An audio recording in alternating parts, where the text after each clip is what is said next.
Muchísimas gracias, volvemos y ya lo hemos dicho insistentemente, la Mechada Nacional, los mejores sándwiches caseros, qué cosa más rica, a un precio insuperable. Recuerda, la Mechada Nacional, siempre acompañándonos. Jorge, ¿degustas tú la Mechada Nacional, los sándwiches, tu preferido? No he tenido la suerte de probarla. Te estás perdiendo un paraíso que está ahí, al alcance de todo. Cualquier estación de metro, subes inmediatamente te vas a topar con una Mechada Nacional.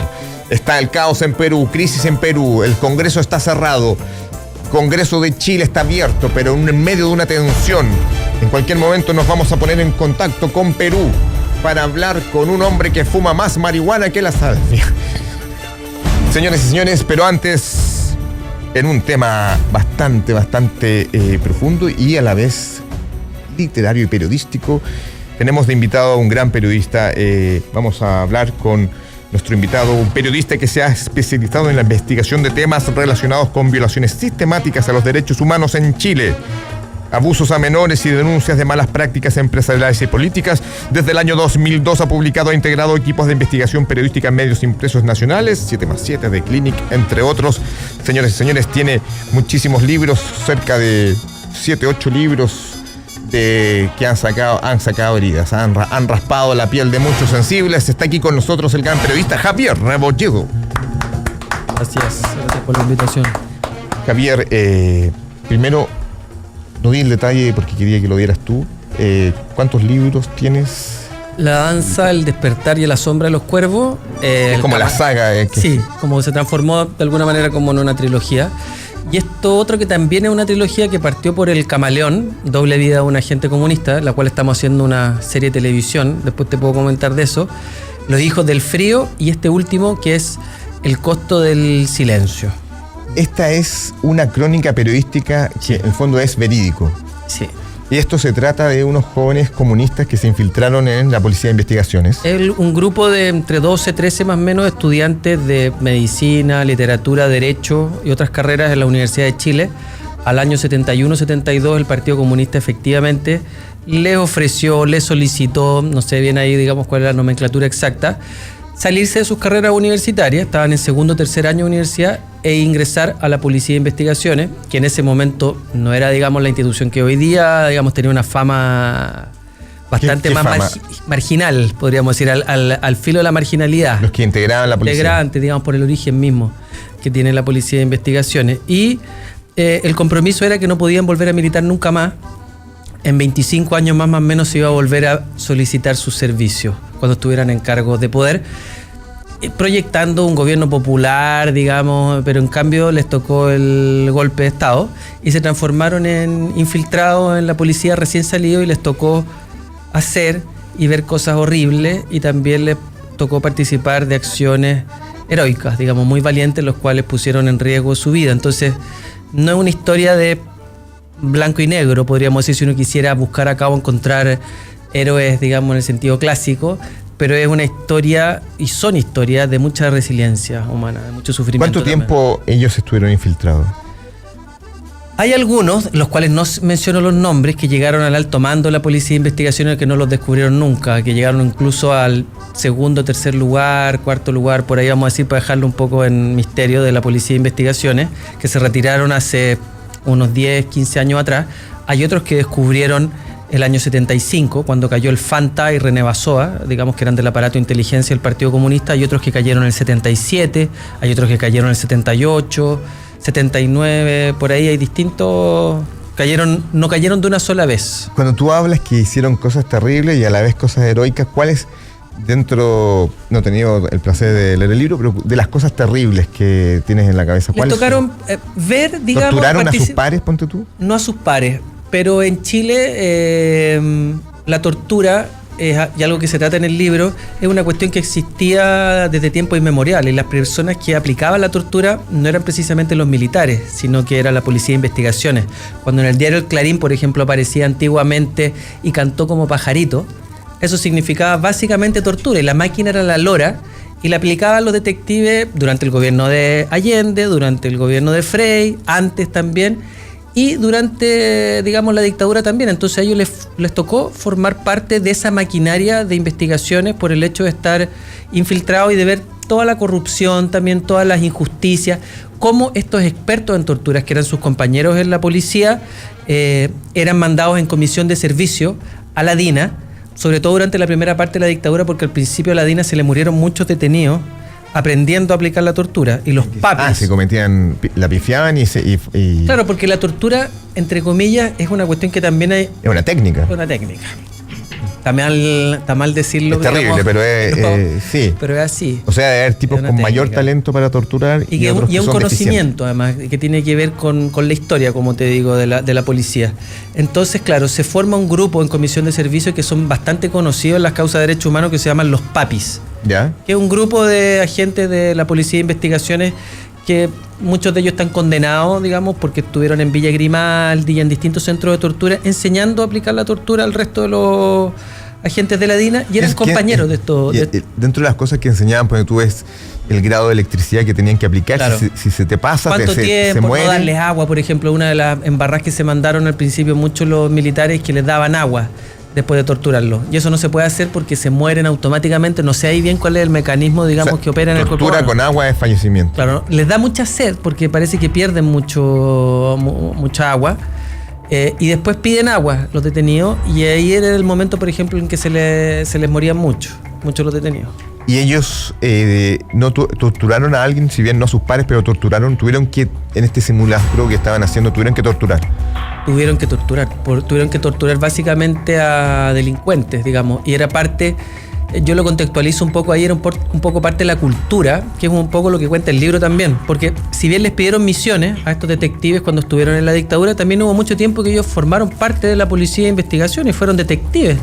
Entonces veían los arreglines, los robos de los propios detectives, cómo se arreglaban con los detenidos, y esta cultura en la cual la tortura era algo que estaba aceptado de lado y lado. Un detenido, por ejemplo, un buen delincuente, tenía que ser torturado y él sabía, aunque fuera ladrón, él sabía que antes de entregar a sus compañeros para volver a su población y a la cárcel, si es que iba también, tenía que ser torturado.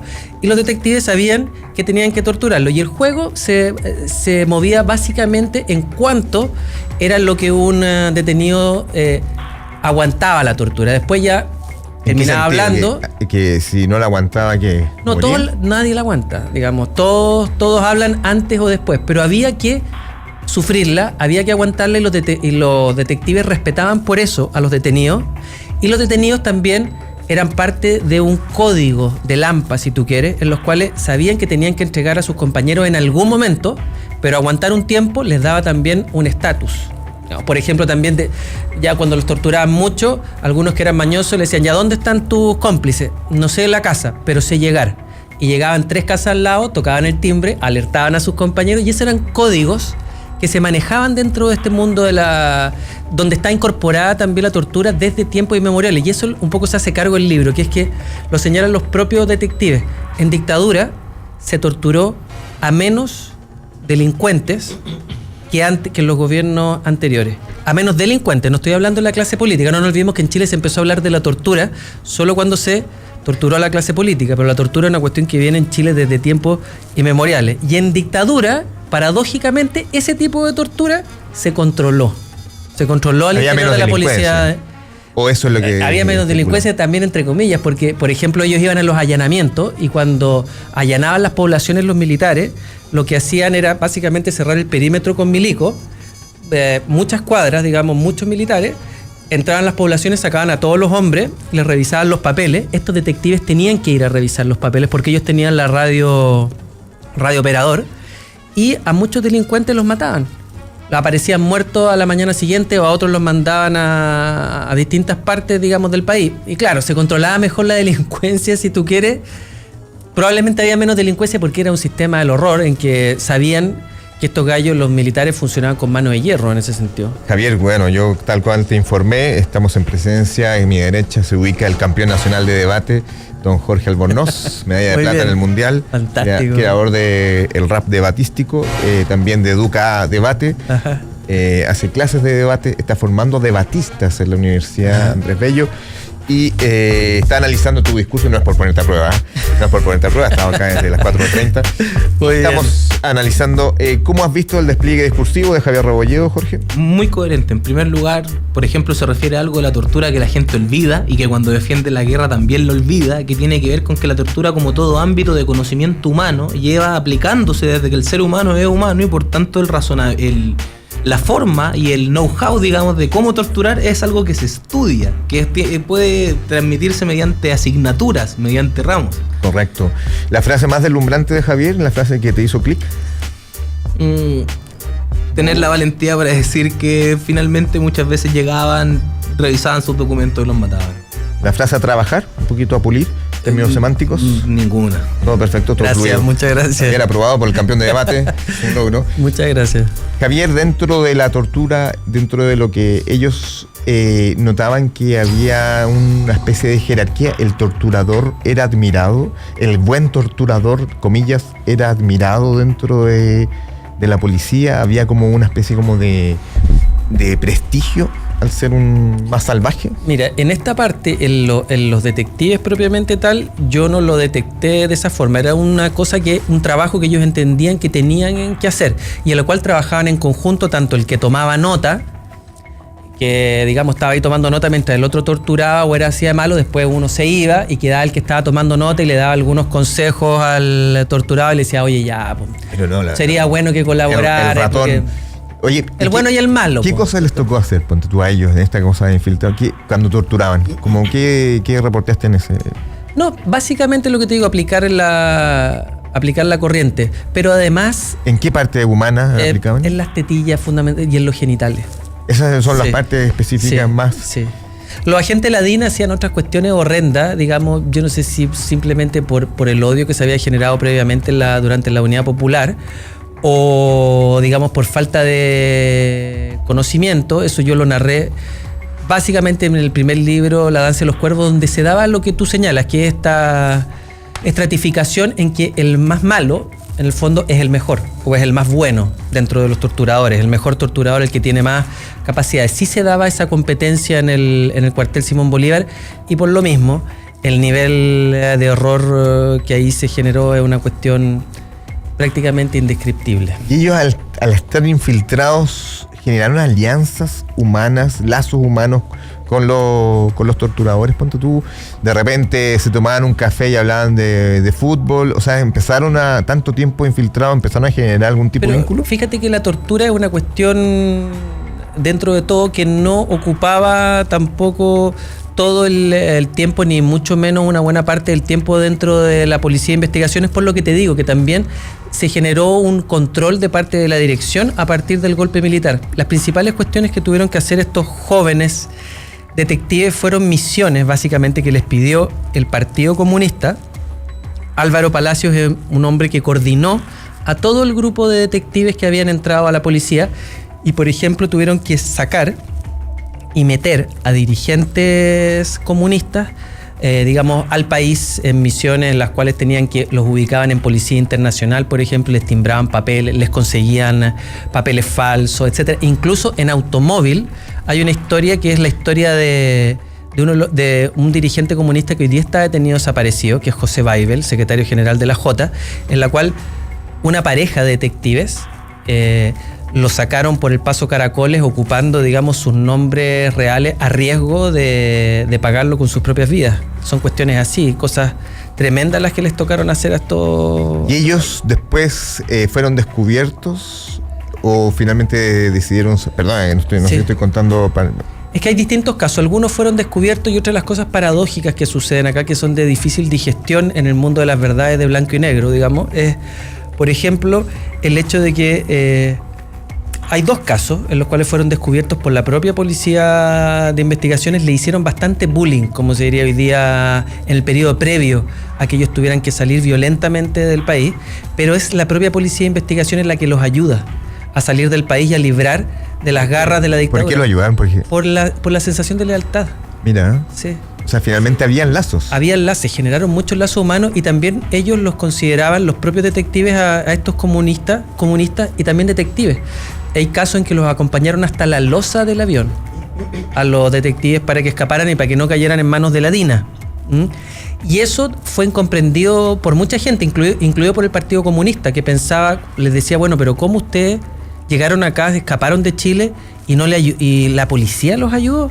Ustedes tienen que haber entregado alguna información, y también fueron castigados fuera de Chile. Cuando llegaron estos detectives a la Unión Soviética fueron castigados. ¿Por qué? ¿Porque los consideraron igual traidores? Se pensó originalmente que podrían haber sido traidores, porque coincide la escapada de estos detectives con una caída masiva de militantes comunistas que produce René Bassoa y Miguel Steinreino, bien digo, el Fanta.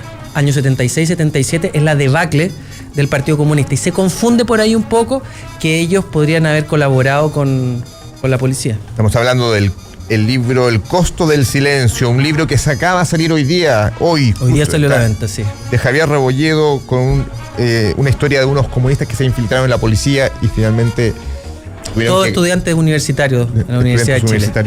Javier, tú en tus libros, a lo largo de tu trayectoria, ¿recibes amenazas de forma sistemática? ¿Hay teléfonos que a mitad de noche llaman y no hay voz? ¿Te siguen autos negros? El auto de la lavandería. Es peligroso para los periodistas porque siempre nos manejamos ahí al filo, a veces los que cubrimos temas más o menos complejos de la paranoia. ¿Nunca se estacionó un auto de lavandería Crisosto afuera de tu casa? Fíjate, el año pasado recibí una querella criminal, por ejemplo, de un militar que está preso en Punta Peuco, al cual yo denuncié en un libro y le estaba pidiendo 3 años de cárcel en mi contra, y tuve que enfrentar un juicio bastante complicado, al cual gané finalmente, apoyado por abogados de derechos humanos. Pero fíjate que dentro de hubo algunas denuncias que a mí, a Mauricio Weibel, nos robaron unas cuestiones. Por ejemplo, una vez cuando cayó preso Cristian Label, alcalde de Providencia, por un libro que escribí, que fue por El despertar de los cuervos, el segundo libro de la trilogía de los cuervos. A partir de eso hicieron la detención de... Por ese libro fue detenido Cristian Label. ¿Y Label nunca te has topado con Label? Bueno, lo que pasó fue que me invitaron al programa El Informante en vivo y di la entrevista, y al mismo tiempo que estaba en la entrevista, fíjate, se metieron a robar a la editorial, a Seibo, y dejaron botados unos billetes de 10.000 pesos sobre el piso. Destruyeron algunas cosas y... ¿Como pidiendo disculpas? Como, digamos, yo entiendo que es como un mensaje... de las películas no va a ser esto, pero como tipo siciliano, como no fue por plata esta cuestión. Anda a comprarte otro. Claro. Entonces ese fue como... ese tipo de cosas. ¿Te han encarado algún pro Punta Peuco en la calle, ponte tú? Nunca me ha encarado nadie, fíjate. En algún momento, por ejemplo, cuando trabajaba en La Nación Domingo, me metía dentro de una cárcel de militares, al Comando de Telecomunicaciones. Ahí estaba radicada en un espacio pequeñito una cárcel de militares, y eso los militares nunca supieron cómo yo me metí. Y ahí sí más que seguirme, me hostigaron. Yo pensaba que era seguimiento, fíjate, porque veía al tipo que me seguía, entonces fui a acusarlo al jefe nacional contra el crimen organizado de la Policía de Investigaciones, que era mi amigo, y él me dijo: mire, Javierito, si usted lo ve, es porque quieren que los vea. Si ellos quisieran que usted no los viera, usted no los vería, así que no es seguimiento, es hostigamiento.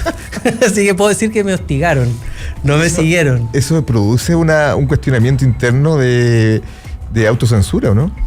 Yo creo que, fíjate que produce un estrés, te diría, como un pequeño temor. En el momento que estáis poniendo una frase y decís, aquí se me viene.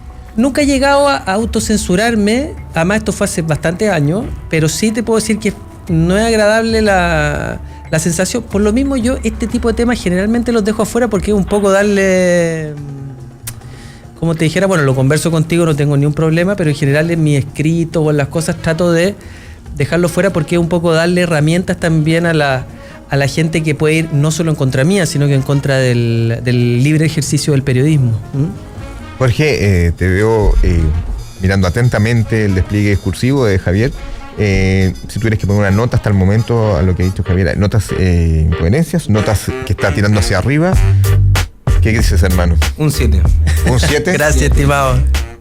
Muchas gracias. Y por ejemplo, eso que del juicio pudiste zafar mediante pruebas, habla de que la investigación probablemente fue al menos un mínimo exhaustiva para poder respaldar tu afirmación. Fíjate que fue bien especial, porque la verdad es que la querella primero fue rechazada por el Tribunal de Origen. Sin embargo, apeló Juan Carlos Mans, que es un insigne abogado de violador de los derechos humanos, tengo que decirlo. Apeló a la Corte de Apelaciones, valga la redundancia, y ahí ganó Fíjate, ganó en la tercera sala de la Corte de Apelaciones y se decretó que yo podía ser juzgable. Sin embargo, cometieron un error de forma cuando presentaron la querella, y en este tipo de acciones, se presentan las pruebas junto con la querella.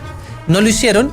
Entonces, cuando salgo inocente, pienso yo, y la gente empieza a aplaudir en el juicio típico, la jueza dice, ojo, que no es que haya sido inocente, es no culpable. Hizo esa diferenciación como diciendo de alguna manera que por otros casos parecidos sí se podría presentar una acción similar en la medida, digamos, de que no cometan errores de forma como los que cometió en este caso la parte querellante. ¿Tú sientes, te lo pregunto sinceramente y perdona la pregunta, pero si hubiese un golpe de Estado y los militares tomasen el poder, ¿qué harías tú? Yo creo que tendría que pensar bastante bien en mi futuro y si quiero tener un futuro. ¿A dónde vas, avión? Si quiero tener un presente heroico o un futuro promisorio.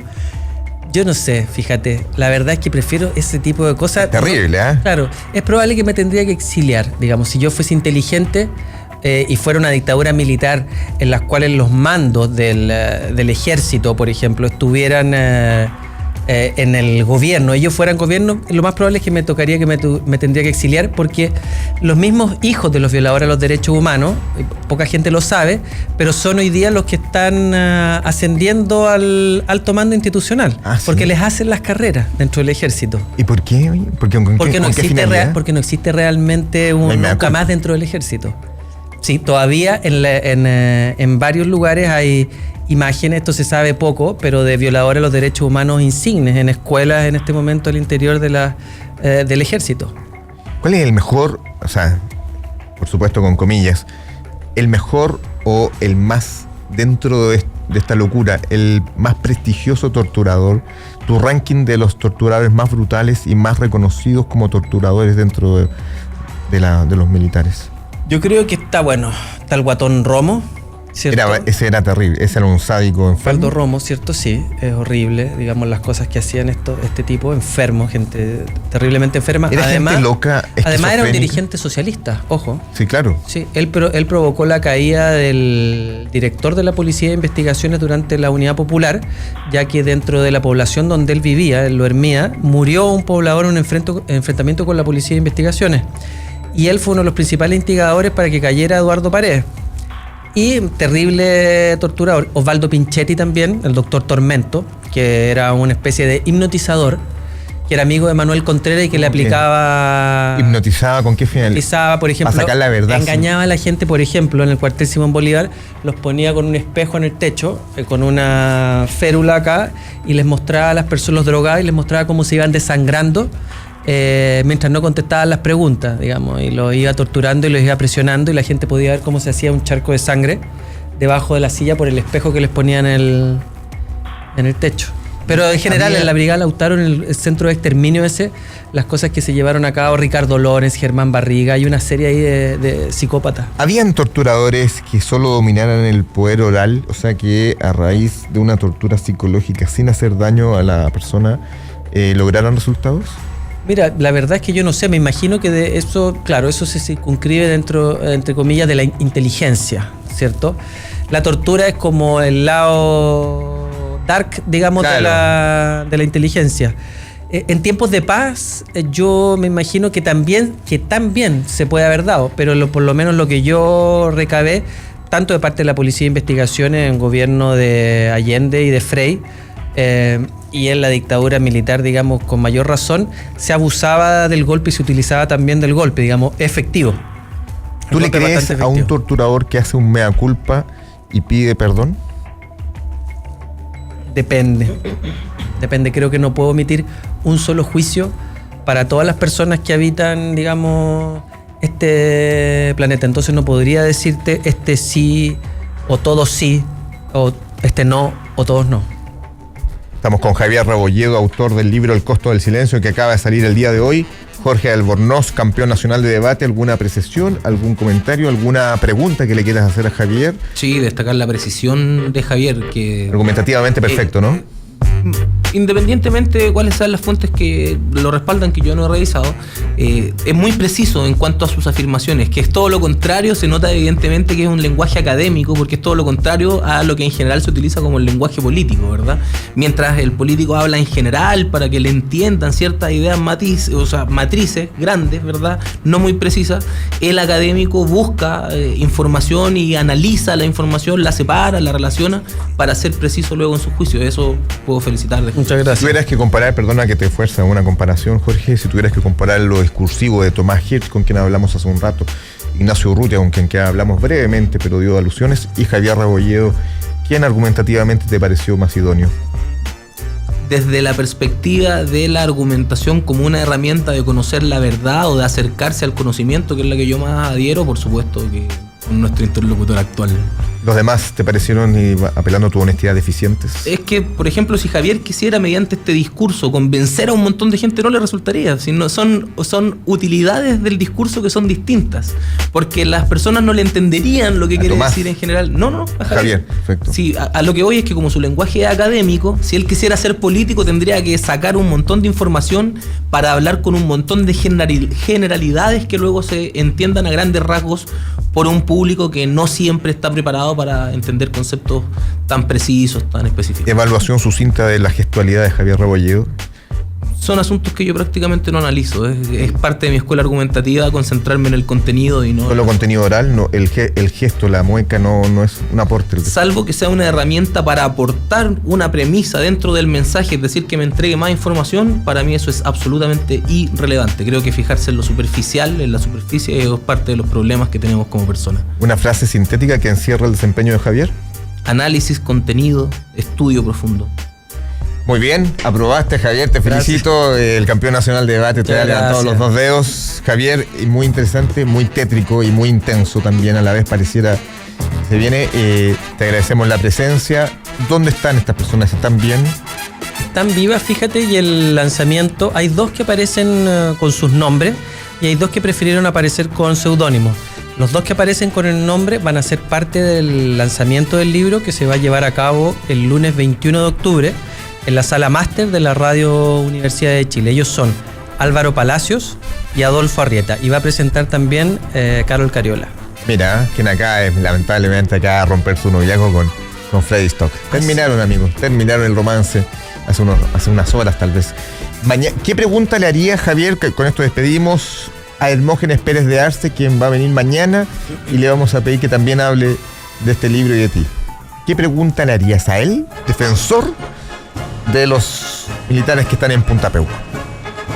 ¿Qué pregunta le haría a él? Y la vamos a anotar. Si a veces no siente un poco de vergüenza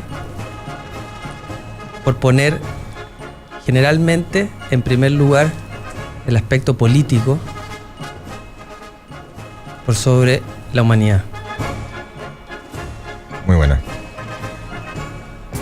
Muy buena, la estoy terminando de anotar, pido disculpas. Señores y señores, muchas gracias, Javier Rebolledo, que te vaya muy bien con el libro. Profesor, académico, volador, insensato y sensato a la vez, amarillo pero con prestigio. Jorge Albornoz, campeón nacional de debate, evaluación tuya. Autoevaluación, ¿cómo te sentiste? Me interesaría tocar ciertos temas en general, pero me parece que en relación al programa anterior esta conversación, al menos para mí, fue mucho más amable, mucho más interesante, mucho más entretenida, y que creo que esta vale mucho más la pena en el sentido del contenido. Te pido, recuerda nuestro eslogan: las críticas fuera de micrófono y solo elogio Zenón. Pero bueno, muchísimas gracias, Jorge, muchísimas gracias, Javier. Muchas gracias. Muy interesante, y nosotros seguimos. Mañana viene el miércoles político con todo lo que ha pasado con la acusación constitucional con respecto a Marcela Cubillos, la ministra. Nosotros nos vemos mañana. Esto ha sido ¿Qué es qué?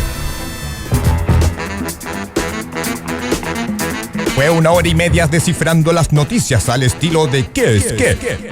Roca Balbuena y compañía vuelve mañana de 4:30 a 6 de la tarde por la 92.9 y en radiolaclave.cl. La Clave me escucha.